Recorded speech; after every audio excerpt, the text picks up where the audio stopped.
See, we have looked at variation of plastic zone over the thickness of the specimen as well as what happens when the crack proceeds along the length of the specimen, how the situation takes place. We will again have a brief look at that. I had mentioned that if no redistribution of loading is considered, the variation of plastic zone over the thickness of the specimen is given as follows. And we have already noted in the case of fracture mechanics, for thick specimens the surfaces are considered to be in plane stress and the interior portion is considered to be in plane strain from the point of view of convenience in analysis. The definition is not strictly correct from applied mechanics point of view. Nevertheless, this is very useful. And what we had noted was in the interior of the specimen, you see the plastic zone in this form, which is also referred as butterfly shaped plastic zone. And this type of plastic zone is corroborated by experiments. Since we have been looking at photoelastic fringe patterns also, what you could notice is the shape is very similar to photoelastic fringes. The difference is you will not have a gap in the photoelastic fringes there the fringes would merge at the crack tip. From the approximate model, what is given in the surface is marked here. The idea is to give a visual picture that the plastic zone shape would change over the thickness of the specimen. That is the way you have to take this result. Suppose I consider even the redistribution, how does this shape varies? What happens is, what happens on the surface shrinks and at the interior the zone slightly expands, which you could carefully watch in the animation. You could see that this expands and this shrinks by a small amount. Next, what we will look at is along the length of the specimen, how does this plastic zone changes, and this is observed and corroborated by experiments. We have already seen in the case of Hahn and Rosenfeld, the plastic zone shape is given in this fashion. So, we are going to look at what is the mechanism of fracture in this place and how does it change as we look at a little distance away. And what is summarized here is, at low stress levels one observes a hinge type plastic zone. So, that is what happens near the crack tip. At high stress levels, the plastic zone is projected in front of the crack in the direction parallel to the crack plane.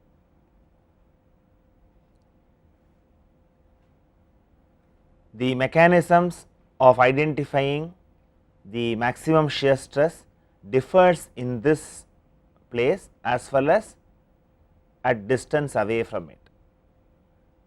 So, we will pass a plane close to the crack tip and look at what is the kind of idealizations that we are making. What you will have to note is, this is in a state of plane strain, and in the case of plane strain the maximum shear stress plane is in the plane of x and y, and the planes are shown like this.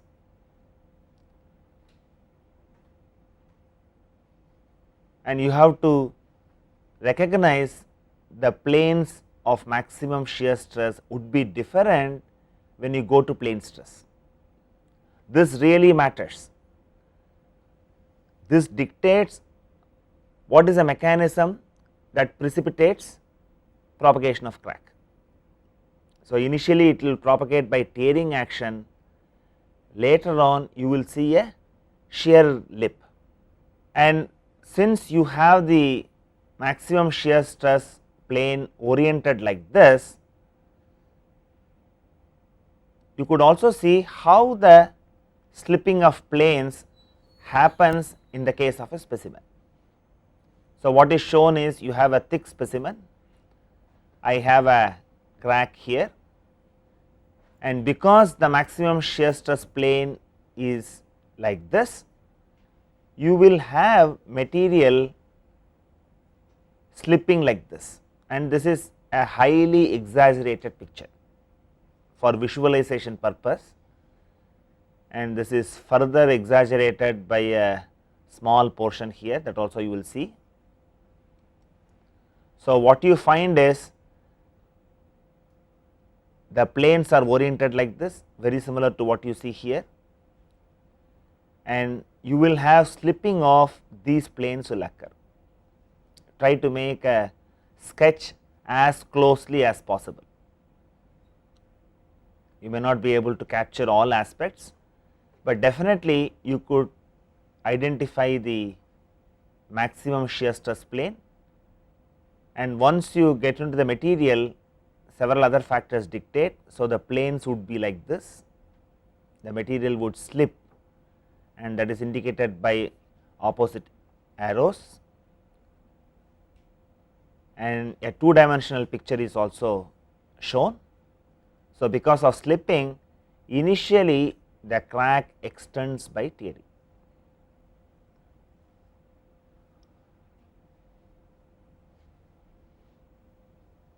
So, what happens here is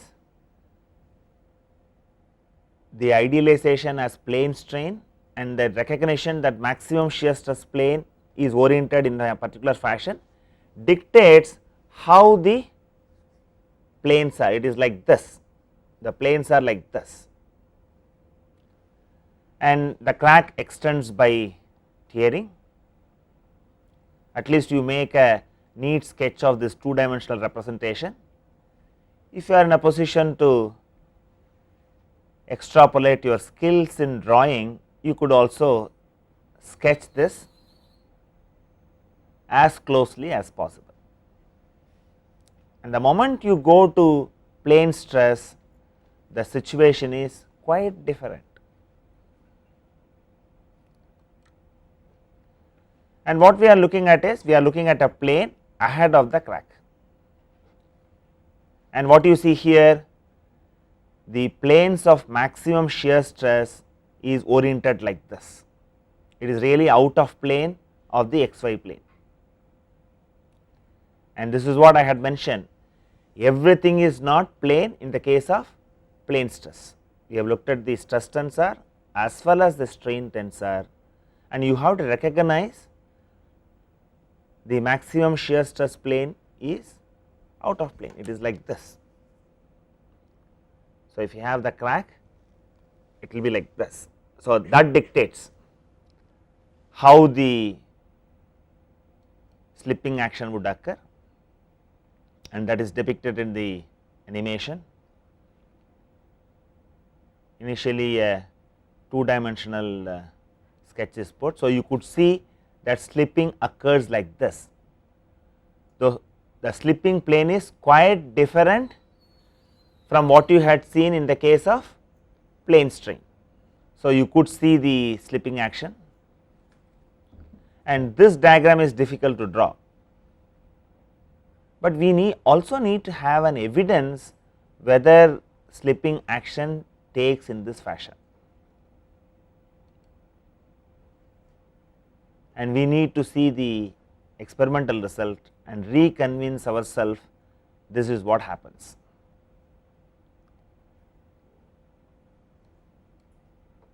So, what I would do is I would repeat the animation for this. We are looking at a plane ahead of the crack. I said the planes of maximum shear stress is different. This dictates how the slipping will take place, and this picture is easier to draw. I would appreciate that you draw this rather than a three dimensional picture. So, I have slipping action taking place like this, and it is highly exaggerated. You will not see real steps in the case of actual specimen.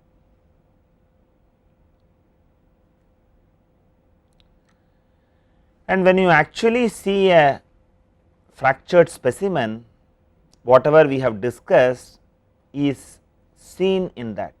Initial stages, crack propagates by tearing, predominantly plane strain. Ahead of the crack, what you find is you have a shear lip.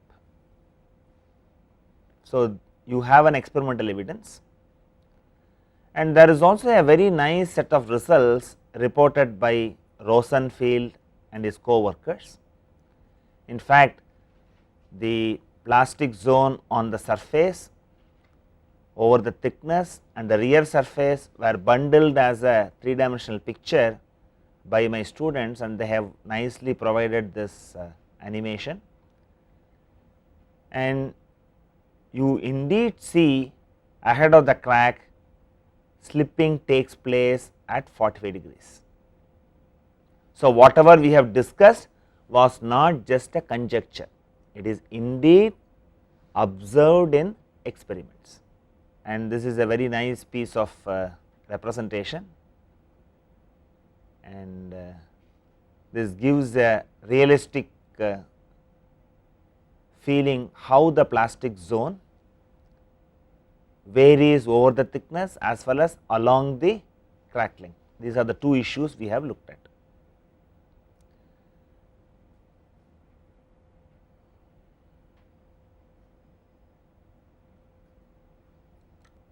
Now, what we will look at is another aspect that we understand from looking at the size of the plastic zone.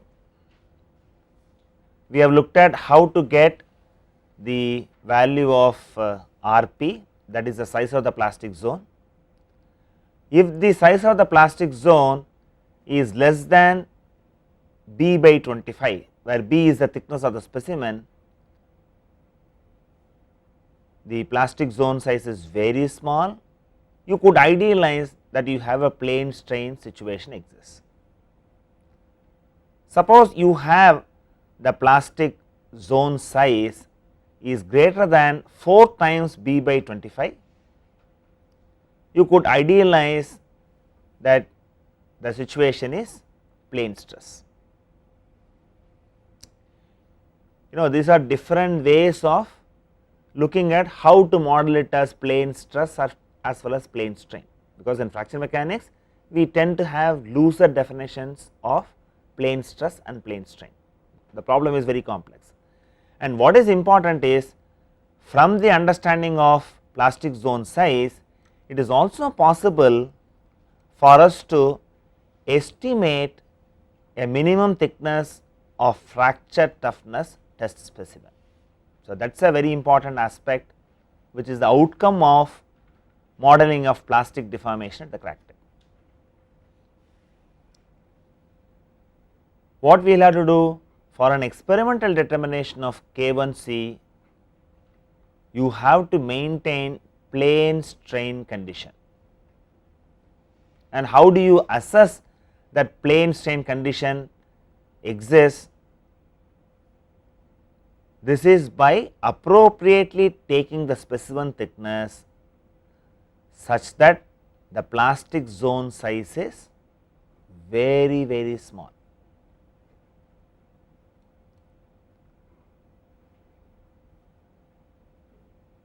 And what is recommended is the specimen thickness should be more than 25 times of the plastic zone size. And in an expression form, it turns out to be B is greater than or equal to 25 into 1 by 3 pi multiplied by K1C by sigma ys whole square. If you recall, this was the plastic zone size in plane strain by Irwin's model. And if you simplify, I can simply write this as 2.5 times, because 3 pi I can take it as 10. So, I would write it as B should be greater than or equal to 2.5 times K1C divided by sigma ys whole square. This is a very important and significant result. In fact, people have tested several specimens. From testing experience, they have arrived at the size of the specimen thickness should be 25 times the plastic zone size.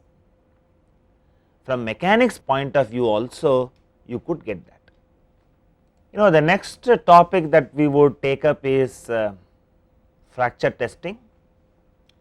In fact, once you go to testing, it is a very dry area of the course, because you need to look at codes and then satisfy conditions, and those conditions are very detailed. So, what I will do is I will try to make this part of the course as interesting as possible, and it is desirable that we look at early attempts. And if you look at between 1953 and 1956, the tests conducted at Naval Research Laboratory, Washington, demonstrated that hot stretching of acrylic sheet has greatly improved the material's resistance to fracture. So, if you look at, fracture testing was done first on acrylic sheet, and this is way back in 1953 and 56, and they measured the fracture toughness. So, the first successful application of linear elastic fracture mechanics was to the measurement of fracture toughness of hot stretched acrylic used as an aircraft glazing material. And if you also look at any development in science, whether you like it or not, many developments were focused on military application. So, you will have a first specification and standards discussed in the military circles. Once they find this could be used for civilian application, it will come out in open literature. The same thing happened for this kind of test also. So, you have to be very conscious to be useful to the society, but scientists are also asked to provide support to the military. So, we have to keep this in mind. So, a standardized test codified in a military specification was developed, and mind you, this was in 1953 and 1956. And I had mentioned when we were discussing the stress intensity factor for variety of specimens, the center cracked tension specimen was used for fracture toughness testing. And I also mentioned that Irwin's tangent formula was used to theoretically calculate the stress intensity factor, and this was used to find the fracture toughness for the acrylic sheet. So, this is how people proceeded, but now you have very sophisticated specimen geometry and also boundary collocation solution, which gives you precise values of stress intensity factors. And you should also note, after the tests on acrylic sheets, the scientific community did tests on metals that were for thin plates. They are not really tested thick plates, though we had discussed as an extrapolation of modeling of plastic zone, to maintain plane strain condition, I need to have a appropriate specimen thickness. This knowledge was not available, this evolved based on experience. As I mentioned, initially the tests were on thin plates. However, researchers have noticed that the thickness of the plate had a strong influence on fracture behavior.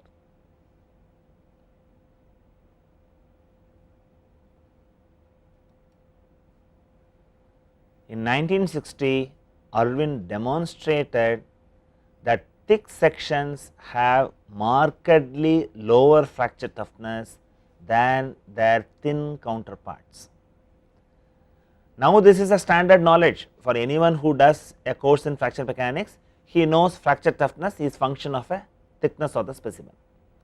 But if you look at the early stages, they arrived at this result based on experience, and intuitively they try to propose why this happens. When you say something is a material property, it should behave like a material property. What they found was it behaves like a material property only when plane strain conditions were satisfied. And this is also recorded that earlier there was no explanation of the phenomenon was not available. However, Irwin correctly attributed the effect to plane strain and the decreased significance of the plastic zone. See, in the earlier discussion I had mentioned plastic zone is a friend for fracture mechanics, that is what I said. In the case of plane stress, now you know the size of the plastic zone is much larger than in plane strain. So, the experiments reveal the fracture toughness in the case of plane strain is far below what you have in plane stress. An intuitive understanding was provided by Irwin. Later on his result was corroborated by further experiments and discussions. Once you have looked at this, we have to go for standards. It is a philosophical question. What is the purpose of a standard? And we will have to see whether this purpose is satisfied in fracture testing, and what are the different standards exist. And if you look at what is the purpose of a standard, a standardized test should ensure that the quantity being measured is reproducible among independent testing laboratories. This is very important. You could have many parameters to some acceptable degree of precision. The results of the test be independent of the test operator, the laboratory performing the test, and the specific brand of test equipment used. This is also very important. You can't say if you have to do fracture test, you have to buy a machine only from one source. You can't have a monopoly. So, when I develop a standard, the procedure should be well established. It accounts for all these minor variations and give the final result with a certain level of precision. So, this is one aspect of what is the purpose of a standard. The other more demanding criterion is the quantity being measured is a physical property that can be used in later applications as a design variable. In fact, this is very well satisfied by fracture mechanics standards, because we are going to measure fracture toughness, and that is what is depicted here. The quantity measured has a physical interpretation independent of the standard used to measure it, that can be used in other physics applications. So, we all understand when you have to investigate whether fracture instability will occur or not, we can use the parameter fracture toughness. So, if you really look at the standards in fracture mechanics, the fracture toughness testing generated by American Society of Testing Materials does meet the more demanding criterion that the parameter should be used for other physics applications. And if you look at how people have proceeded in evolving the standard was, ASTM Special Committee on Fracture Testing of High Strength Sheet Materials, because these were used for aerospace applications. It was commissioned by the federal government, that is the government in USA, in 1959 to investigate a series of metal failures of national significance. So, the idea is find out the cause and mitigate whether they could prevent such failures. So, you need to have a standard and adhere to the standard in all the practices. And if you look at the history, the ASTM committee E24, which is now designated as E08, is an outgrowth of ASTM special committee, which was instituted in 1959. And in any development, knowing the history is very important. And if you look at the literature, Barsham in 1987 has provided a succinct history of the fracture research that led to the initial series of standards. No, people have made iterative attempts based on their experience, they have come to the standards, and if you really look at the standards history, standards may be withdrawn, standards may be reapproved, standards will be modified. So, there is a life attached to it. It is not once a standard is announced, it becomes remains a standard for any length of time. People, as more and more experience pour in, those understandings are incorporated. If necessary, even the standard is withdrawn. So, you have to keep that in mind. And if you look at, in comparison to a simple tension test, the test to evaluate fracture toughness is more involved and several requirements have to be met. This is a fundamental difference.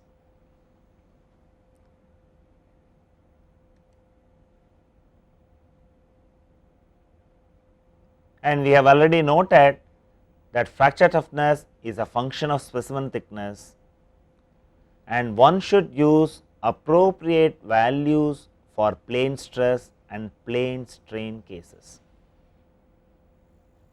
So, once we recognize it is a function of thickness, if I am having a structure which is primarily in plane stress, I should use only the fracture toughness applicable for plane stress situation. If I use the one which is meant for plane strain, then I would be having a lot of cushion, that I would be over designing my structure. So, you have to be careful about that. Having said that, you should also be able to measure fracture toughness in plane strain as well as fracture toughness in plane stress. And if you look at the procedure for plane strain fracture toughness testing is well developed and codes exist to conduct the test, and that is what we would cover in major part of this chapter. The procedure for plane stress testing is still developing, and you have to note a funny information. The toughness value is also a function of panel width. There are too many parameters come into the picture. If I use panels of different widths, fracture toughness also changes. So, this you have to keep in mind. So, this makes your testing also a bit difficult.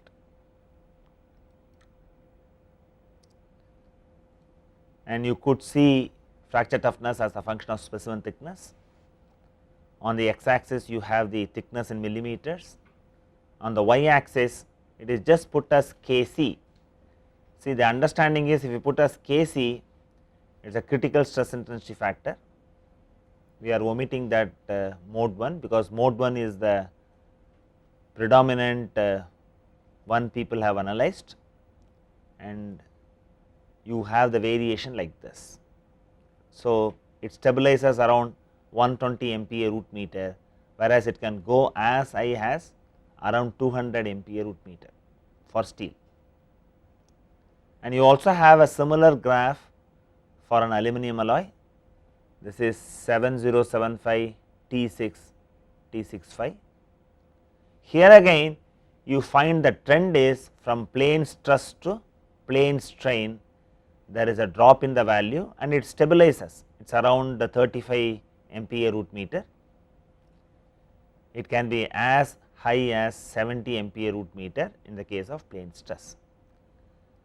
And if someone is alert, you would find the thickness is different for an aluminum alloy and thickness is different for a steel data. You say it is plane strain when it is about 50 millimeter thickness, whereas here even a 15 millimeter thickness is in a situation of plane strain condition. This is one of the important issues. That means, if somebody comes up with a new material, a priori you will not know what is the minimum thickness that is necessary for conducting a plane strain fracture toughness test. You have to make a guesswork. We will see all that. That is why the test is more challenging than in the case of a simple tension test. And obviously, if it is not a material property, people would not invest so much money to evaluate fracture toughness. And as I had mentioned and also shown in the form of graph, fracture toughness becomes a material property only when plane strain conditions are met in the experiment. So, you have to achieve this by various means. We have looked at how to assess the specimen thickness is sufficient to provide a plane strain condition at the crack tip. This imposes a minimum requirement on the specimen thickness. For a new material, it has to be obtained by trial and error. It is a very important aspect. That means, you do the complete test. If the screening criteria is not satisfied, you have to scrap. The fracture toughness testing is more expensive. Keep in mind, a tension test is very simple. Even the specimen preparation is far simpler in the case of a tension test. Once you come to fracture toughness testing, even specimen preparation is quite involved. And imagine, at the end of the test, if plane strain condition is not satisfied, you have to scrap the test. That is too expensive. We will see how people have handled these scenarios. And another requirement is, for the test to be valid, one should do the test with a natural crack. See, it is very highly demanding. See, when you have a specimen and you want to have a natural crack at a particular location at a particular way, it is not a simple task. You have an actual structure, because of several reasons cracks have developed and you want to analyze how the structure is going to fail, that is a different issue. From testing point of view, you have to maintain plane strain condition. You will also have to have a natural crack. It is not that you simply put a slit and then say that you can do the test. You have to develop a natural crack, that is a arduous task. And what is done is, special notches are recommended to get a natural crack by fatigue loading. And you will find there will also be restrictions on how fatigue loading has to be done. You should not do the loading in a manner that you develop excessive plastic zone. You must select only appropriate range, so that you get a natural crack. And we would see, by having special notches, you could control the plane in which the crack will propagate.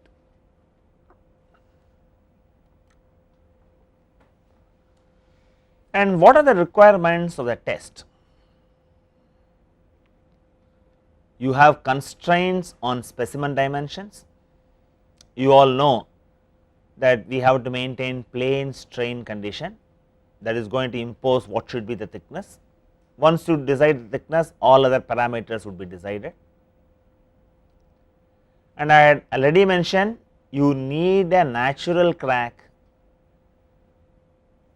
This has to be done by fatigue loading, and you will have certain restrictions on how this fatigue loading is applied. So, you have fatigue pre-cracking restrictions. Once you have a specimen with a natural crack, at what loading rate would you conduct the test? There are recommendations for that, because if you look at the fracture toughness testing, you have the specimen with a natural crack and then simply apply a monotonic load. You do the loading until the specimen breaks. So, after a fracture toughness testing, the specimen has to be broken completely by a monotonic loading. So, you have loading rate recommendations. After all this, you have to do post mortem of fatigue pre crack, because that is going to decide whether the crack was in the way it should be for you to accept the test.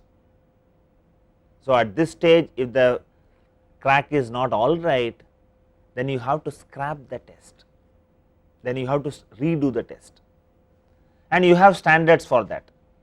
You have ASTM E39906, the 06 indicates the year in which it was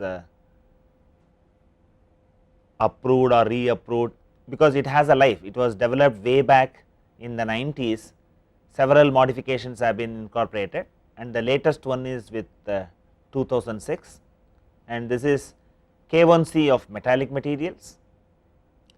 And there is also a practice associated with this, where people make certain modifications, and you have for aluminum alloys a ASTM standard practice B645 reported in 2007. And you have to keep in mind, I am going to give only a flavor of how these conditions are met. As I had already mentioned, the codes are continuously improved and new codes replace the old ones. So, the advice is, for current practice, look up codes E399 and B645 and their revisions. So, certain aspects of whatever we discuss may get outdated or may remain, only time will say. And what you do is, you also have another concept called candidate fracture toughness. So, that means when I perform a fracture toughness testing, at the end of the test whatever I get is labeled as KQ, which is called candidate fracture toughness. Whether this candidate fracture toughness can be qualified as fracture toughness, you have to do the screening of whatever the way that you have conducted the test and post mortem of your specimen at the end of the experiment.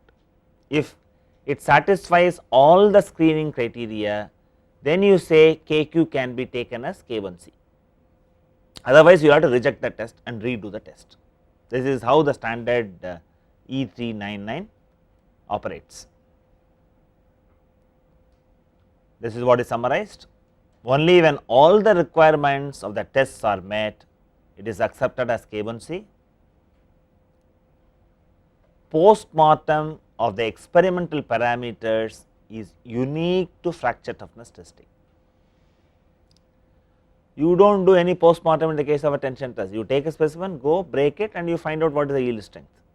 It is very well streamlined, and it is as simple as that. Even that is expensive.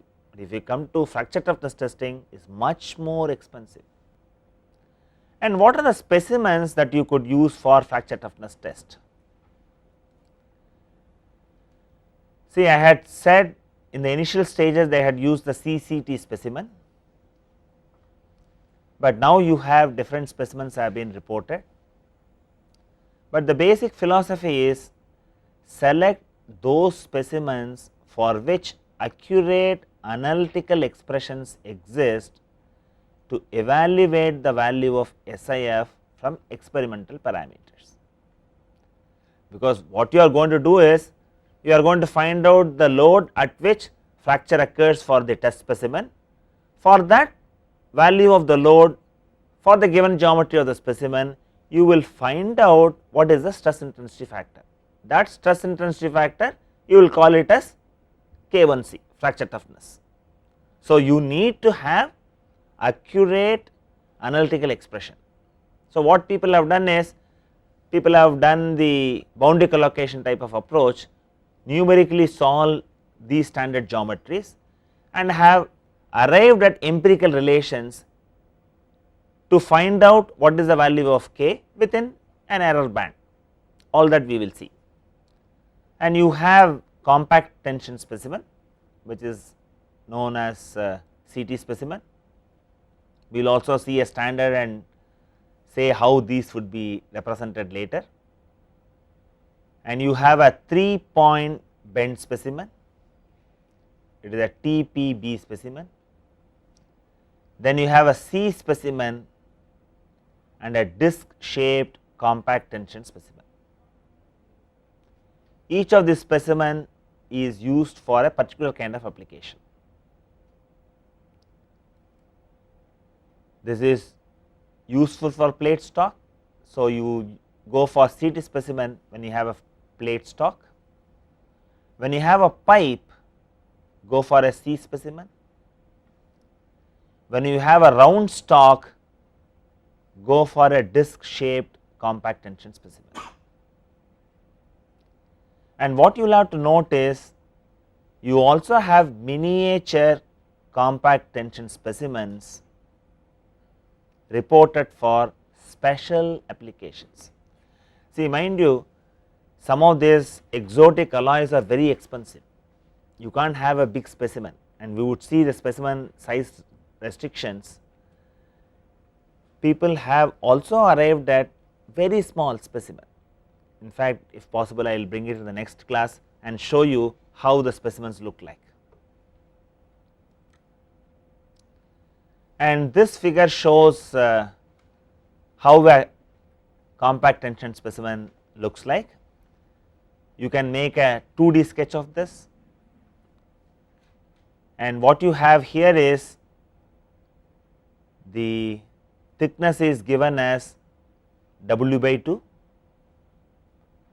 and if you look at how the crack is measured, it is measured from the load application point to the end of the fatigue crack.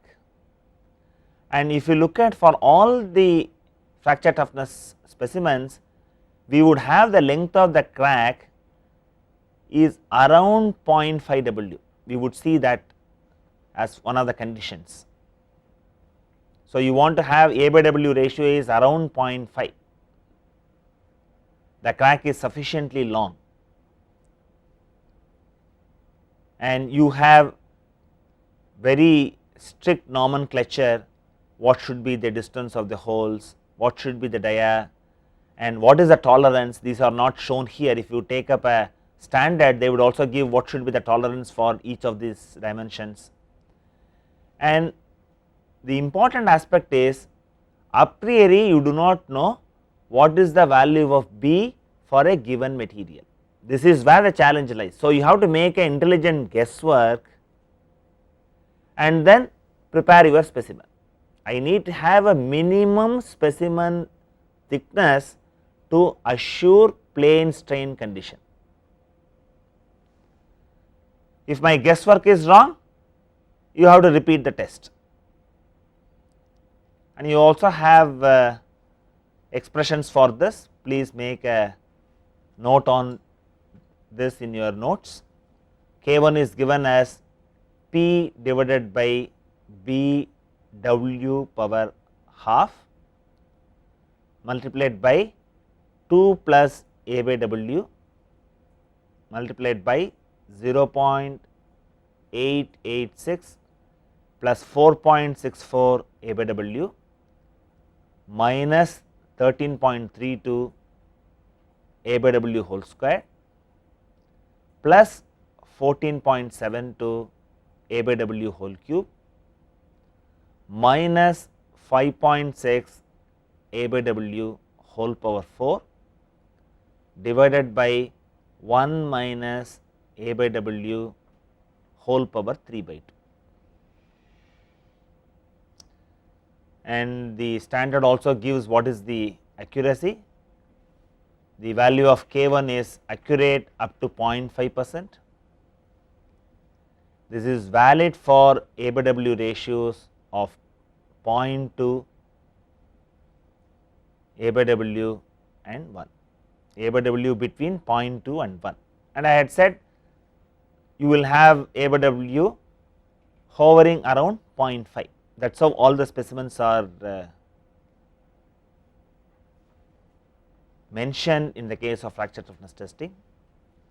And you should also keep in mind, I had mentioned in the case of nuclear installation, the material degrades because of exposure to radiation. So, the standard practice is they stock fracture toughness specimens inside the reactor and take them out periodically and find out the fracture toughness and see how the fracture toughness changes as a function of time. And for that purpose, CT specimen is recommended because this is very compact. That is why it is called as compact tension specimen. And the next specimen which is popularly used is the 3-point bend specimen. In fact, this specimen is much easier to manufacture than any of the other specimens. Not only this, even the loading fixtures to load the 3-point bend specimen is very simple. So, it is a very popular specimen from that perspective. That is why the standards give you a variety. You make a 2-dimensional sketch. I have a nice 3-dimensional representation. You can always make it as a 2-dimensional sketch. And we would also see what is the expression for stress intensity factor, and this is given as K1 equal to P into S divided by B W power 3 by 2 multiplied by 3 into A by W whole power half. This is multiplied by 1.99 minus A by W into 1 minus A by W into 2.15 minus 3.93 A by W plus 2.7 A by W whole square divided by 2 into 1 plus 2 A by W multiplied by 1 minus A by W whole power 3 by 2. And you have to know what is the value of S, that is mentioned here, S equal to 4 times the width of the specimen.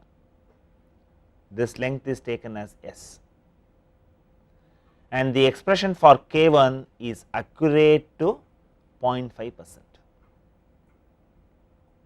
And you also have other specimens. We would see that in the next class, and we would look at 2 issues. What are the constraints on specimen dimensions, which we have already looked at? You need to have B to be greater than 2.5 times K1C divided by sigma ys whole square, and we would also see some of this in the next class. My interest is to discuss what is a chevron notch, because I said you need to have a natural crack to conduct the fracture toughness testing, and we want the crack to be in a plane of our choice and it should propagate in a particular fashion. This is assured in a chevron notch. I am not going to give you the complete answer today. You have to make a sketch, and from your experience in drawing you should visualize how a 3-dimensional representation of the notch would look like. You make a sketch of this. I have lines like this, I have a line like this, I have a line like this, and this is the slot width. The slot width is given as less than W by 10, and the standard says need not be less than 1.6 millimeter. All this you have to satisfy. When you actually do a problem, you will know how to do it. the slot is machined to 0.45 W. What is the length? It is extended at least by 0.05 W by fatigue. So, what you will have is, at the end of the notch you will have a fatigue crack. Now, the question is how the fatigue crack plane and its orientation has to be controlled. This depends on the design of the notch,